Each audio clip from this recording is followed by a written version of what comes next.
Welcome to Plugged In's conversation about the Best Picture nominees of the upcoming Academy Awards. Or you could think of it as a Plugged In Opinion Rama or the Oscar Battlepalooza. Trying to avoid the P word there. Whatever you do not call it a podcast. I'm Bob Hoos, one of the Plugged In crew, and sitting with me around the golden reviewing table is, let's start with you. Bob Olszewski. Of course. Kristen Smith.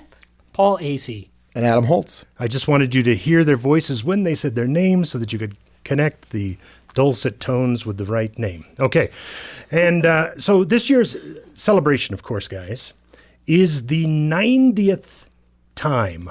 It marks the 90th time that Hollywood's biggest stars are gathering to give each other awards.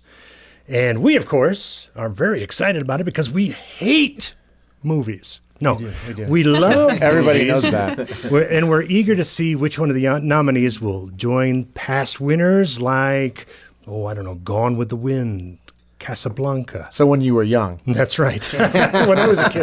An American in Paris, Ben-Hur, West Side Story. You know, whenever I start listing some of these past winners, it puts our current crop of movies into perspective, doesn't it? It does. So let's talk about this current crop of nominees, shall we? Here we go. What I'm going to do is I'm going to list them, and then we'll go back around and just sort of describe the films, what they're, give a synopsis, and then talk about. Okay? So here's the nominees this year. Call Me By Your Name, Darkest Hour, Dunkirk, Get Out, Lady Bird, Phantom Thread, The Post, The Shape of Water, and 3 Billboards Outside Ebbing, Missouri. Okay, so who wants to talk about which one? Go ahead. Like, Call Me By Your Name. Who saw that one? I did. Okay. Call Me By Your Name is a poignant coming-of-age drama. Haha, that's a setup. It is that, but it's a lot more than that. It is a love story about a 17-year-old boy and a 24-year-old young man. Mm-hmm. It's set in Italy in the early 1980s, and this grad student named Oliver comes to stay at the home of an older man who's doing research on archaeology, and Oliver and the 17-year-old, Elio, sort of have this long, smoldering build-up to an affair that's ultimately consummated. And it's gained a lot of attention primarily because it's one of the first big films that deal with that gay relationship. Yeah, it's totally about their relationship, and we have talked about it. How much do you want to go into it now? Are we going to come back, or are we just doing a? I just wanted to just pinpoint that thing. Let's go with Darkest Hour. Who reviewed that one? Yeah, I reviewed that one. Okay. And this is a very different movie than Call Me By Your Name. Sort of. It is, in my opinion, the second best movie done about Dunkirk this year. It's this biopic, essentially, of Winston Churchill, played by Gary Oldman, who's getting tons and tons of awards. Because he's brilliant. Because he's brilliant as Winston Churchill. And the makeup is brilliant, too, right? His makeup is brilliant, where he was so unrecognizable. Well, I mean, I didn't recognize him when I learned that it was Gary Oldman. I was floored, but it's a really powerful dramatization of this critical period in Britain's history and, by extension, Western European history, where Churchill is taking Britain through really its darkest hour as its entire army is being surrounded by the Nazis. Mm-hmm. So, and it's just an incredibly well-told story.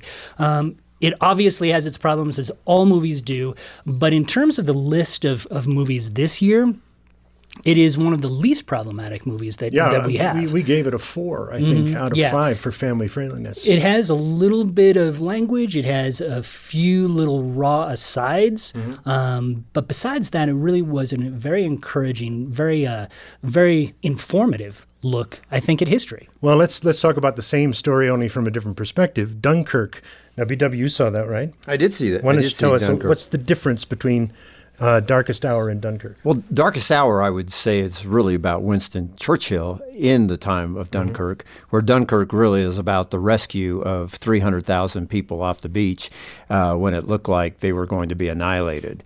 And here all these civilian boats get to come over. And for those who aren't familiar with that part of history, it was a very close call, we'll put it that way. Of course, we all know how it ends, and it ends very, very well.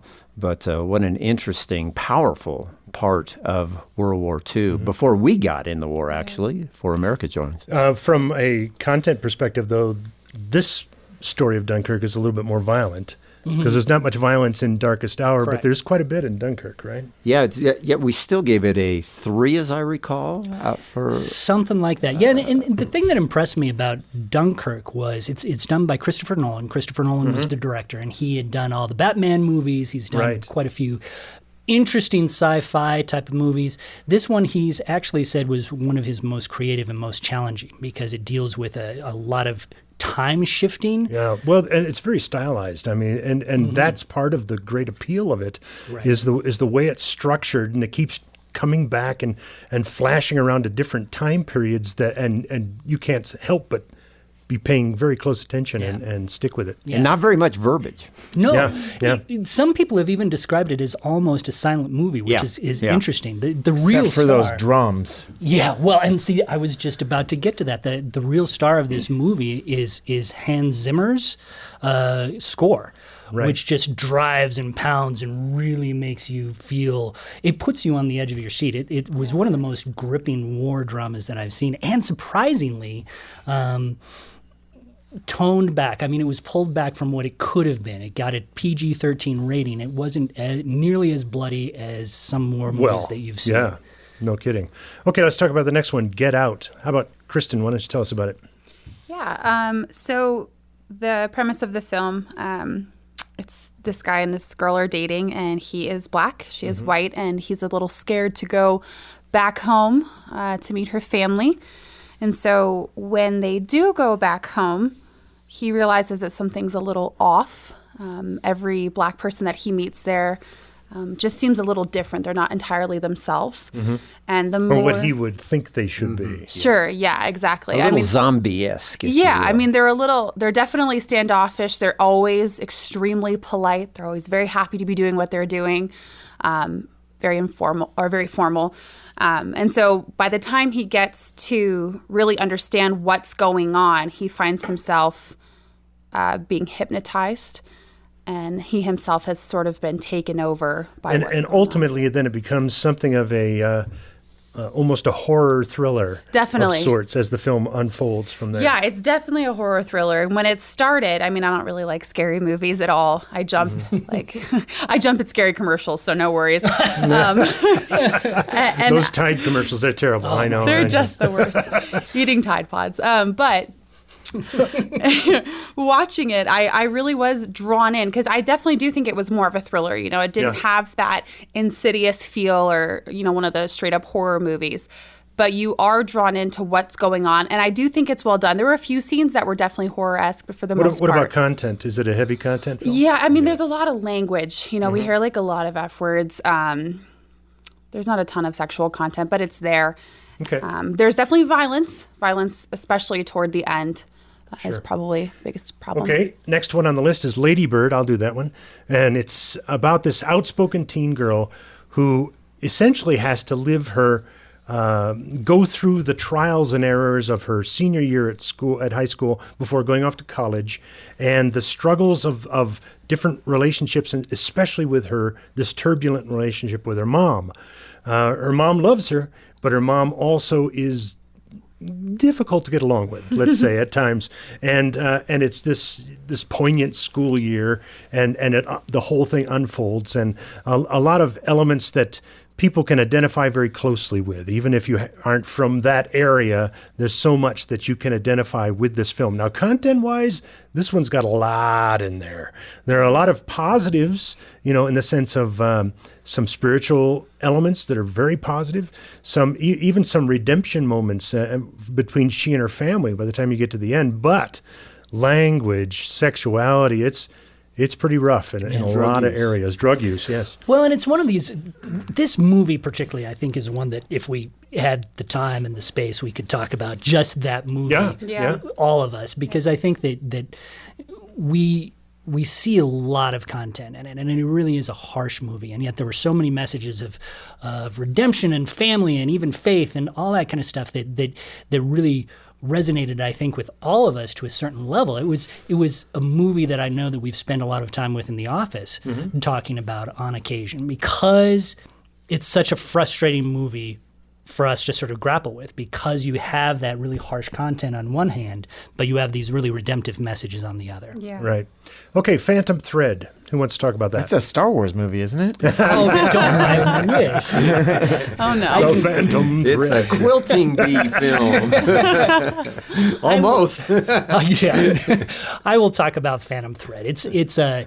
It is. You didn't see any of these films, did you? I didn't. Yeah, I'm making it all up. He just has a lot of opinions. Paul is the only one who's seen all 9. I actually, there was one that I missed. I didn't see Call Me by Your Name, so Okay, all that right. was the one that I missed. But Phantom Thread I reviewed. It's a really curious love story. Who is the director for this? Paul Thomas Anderson, is that right? I believe that's Yes, right. I think so. Yeah. He is a very odd director in that all of his movies are a little bit off-putting. I don't think that I've ever really quote-unquote liked a Paul Thomas Anderson movie. I have appreciated them because they are well-crafted. But it is hard to like the movies themselves, and it's hard to like the characters in those movies.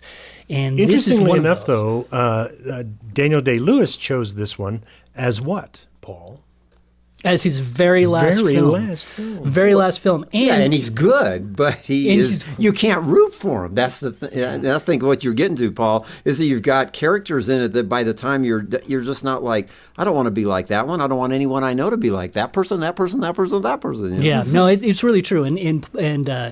And Daniel Day-Lewis plays this dressmaker, essentially, this very famous dressmaker. In the 1950s. In the 1950s London, he meets this woman who's a waitress, and she becomes essentially his muse. And Daniel Day-Lewis's character tends to shed muses fairly regularly, like they were tissue almost. Sounds like he needs a group, like a support group for that. I think Muse everybody here Shedders does. Anonymous, right? It's really a strange movie, but essentially it becomes sort of this battle of wills between the Daniel Day-Lewis character and his muse. His new muse. You know, and so it's just And you're a not very supposed to strange battle thing. your muse. That sort of defeats the entire purpose It's of a very muse.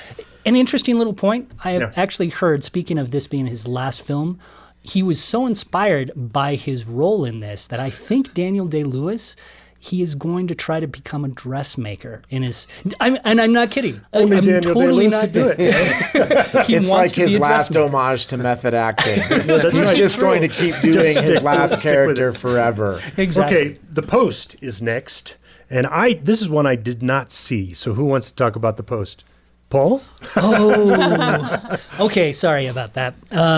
Yeah, More from Paul. more from me. The Post is another historical drama. It takes place in the 1970s, early 1970s. It revolves around the Washington Post, which at the time, this was before Watergate, at the time was considered to be this sort of quaint family-run newspaper. Kind of provincial. Exactly. You have the New York Times, which is above everybody else. The and then you Gray have- Lady. Yeah, and then you have the Washington Post, which is sort of an also-ran. During this time, the Times publishes this series of stories on what became known as the Pentagon Papers, which sort of outlines the U.S.'s involvement on Vietnam. They revealed that the U.S. knew quite early that the Vietnam War was not winnable. And so they publish these stories. The Nixon administration pushes against it. They put a court order saying no more stories. And then The Times.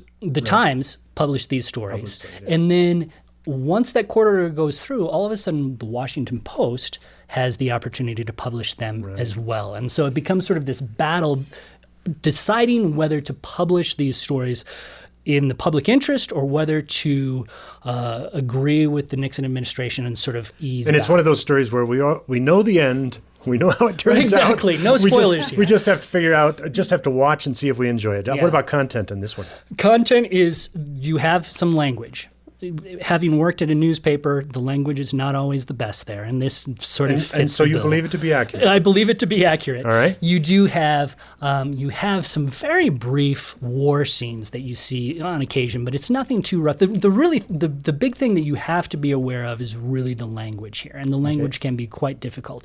On the other hand, the performances. Tom Hanks stars as the Washington Post editor, Ben Bradley. And Meryl Streep stars as the publisher of the Washington Post, Kay Graham, and both of them are quite good. And who's the director?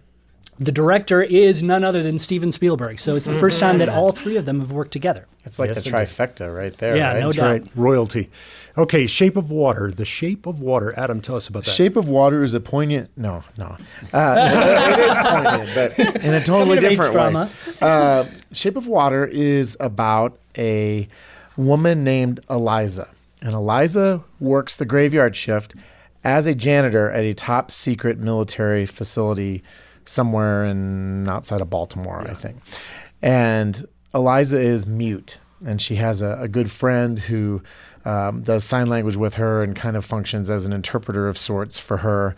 But it's about as invisible a job, and she is about as invisible a human being as you could ever expect to find. Until One day the government captures the creature from the Black Lagoon, basically. Yeah, in essence, it's yes. not that, but it may as well be. And it does bad things to certain government agents. We see people staggering out with blood, and they're, clearly the creature is violent, except she goes in and kind of develops a relationship, and later it becomes a relationship with this creature. And that's pretty much where this film, as creative as that sounds, it falls apart from a plugged-in perspective. Well, it does, because they have a full-on physical relationship, and you see more than you might have imagined you would see. Shall we in put a it that way? Creature from the Black Lagoon. Movie, I yeah. think of all the movies I saw last year, the amount of nudity here just felt incredibly gratuitous, and not to mention weird, right? Yeah. So that's by far the biggest Okay. issue with that one. And the last one of the nominees is 3 Billboards Outside Ebbing, Missouri.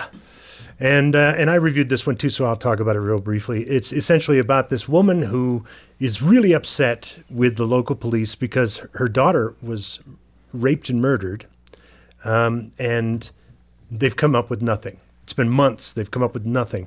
And this woman is so enraged that she rents 3 billboards and puts some rather inflammatory messages up on these billboards about the police. And the police chief specifically. To light a fire of inflammatory messages, to light a fire under we the find out has police cancer. under the police chief, and get him to do something. Yeah. But the film is not necessarily about him doing something. It's about all the things that happen then because of the billboards.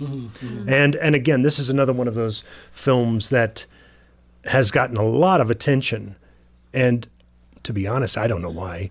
I mean, in my opinion, it's not necessarily one of those films that you're going to go in and enjoy. Right. And it's got a lot of edgy content that many people will find very uncomfortable and not worth wading through. Yeah. And not only does it not end well, I feel like it ends poorly without giving too much away. Yeah. I mean, it's like, oh, come on. You could do better than that in an Oscar-nominated film. Yeah, no, and I think that I think I like this movie probably maybe better than anybody at this table, but the content is really extreme. I mean, the language is just harsh.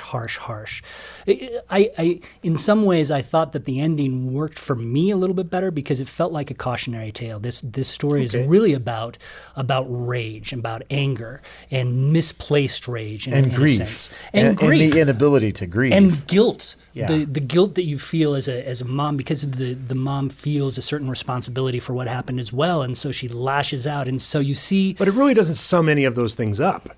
No. But you're right. You could certainly see it all as a cautionary tale because it burns everybody down. It really burns everybody down. It's about the destructive power of untargeted rage, and I think that was sort of the purpose of the movie. That in some ways, even listening to some of the actors talk about that, you get the feeling that there's a certain righteous anger about this. And I think that there is a righteous anger, and yet because it is so unhinged and so unmoored that it becomes really problematic. And Okay, I think let me ask you a couple of questions en masse here. Anybody who can answer about these films, because one of the things I think we can discuss for the people listening is Paul and you and I were talking about a little bit this morning, that in past Oscar nominees, there have been a lot of films that are fairly navigable for the average family. I think of like Hidden Figures from last year, or some of the other films where you could say, yeah, I could go on a date with my wife or my significant other, my girlfriend or whoever, and go see this and enjoy it and not feel guilty when I walk out the door. What do you guys think about this list this year? I think there are two. I think there are two films, in my opinion, Darkest Hour, which we gave a good score to, and Dunkirk, we gave a good score to. We have one other PG-13 film, The Post, but we didn't give a good score to because of language. And then, as Oscar is prone to do the last few years, the bulk are R-rated. And not just barely R-rated. I mean, Lady Birds. It's hard, and language is hard. 3 Billboards is hard. Call Me by Your Name, sexual content is hard. Get Out, the language, get out is really hard. Phantom Thread had a dozen harsh profanities.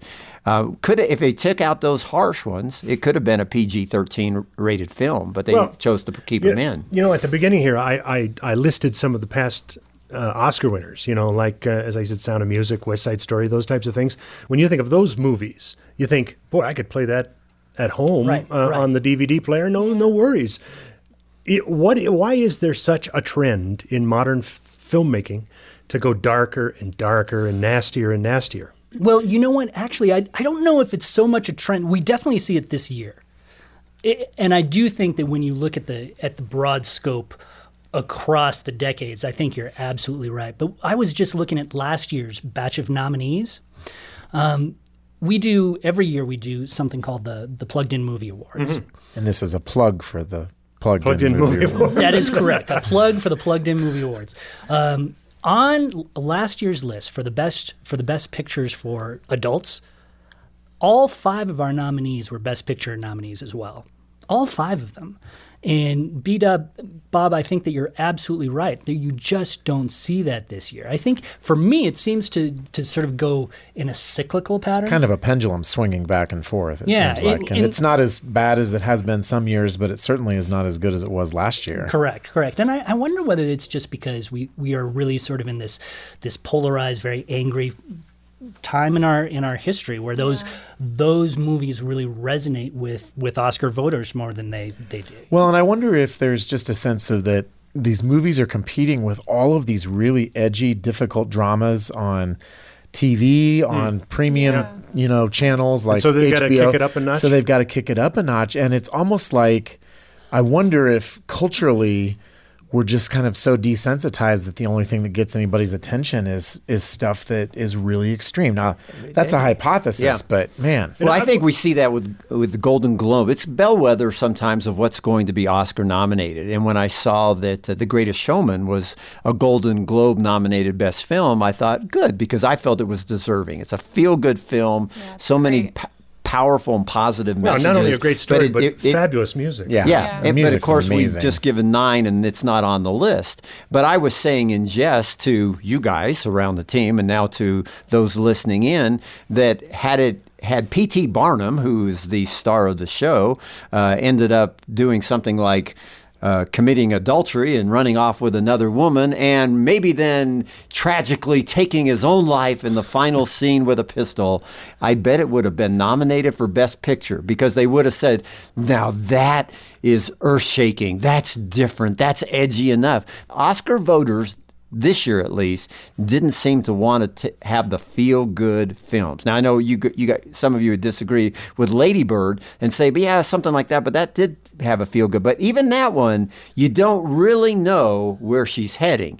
You know what she's considering at the end without giving it away, that there's a possibility that faith may play a role in her future, but I think she may just want to dabble. You certainly know how it's impacted her. There didn't seem to be a question that her family and her faith had a great impact on her. But again, I agree with you 100%. What do you have to wade through to get to that point? Yes. Okay, one other thing I wanted to say, I know we're running along here and we want to wrap this up in a minute, but I was looking at the top 10 earning films, the films that people actually went to. They voted with their pocketbooks. Right, and I compared that to the list of Oscar nominees.